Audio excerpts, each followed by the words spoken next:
Now it's ready. Ayan, nag-grill ko na. Pinatagas ko na yung taba niya, yung fat niya.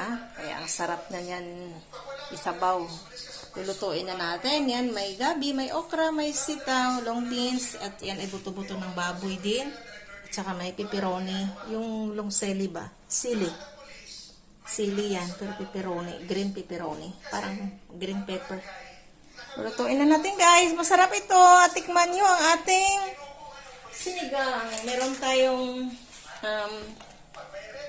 Mamasitas sinigang sa sampalok. Yan, lulutuin na natin ha. Tikman nyo mamaya. Masarap. Mamoy baboy. Sarap, sarap, sarap. Yummy, yummy. Lulutuin na natin para tayo makakain na. And God bless everyone. Have a great day. Masarap, masarap ang sinigang. Hihigop tayo ng sinigang sa sampalok.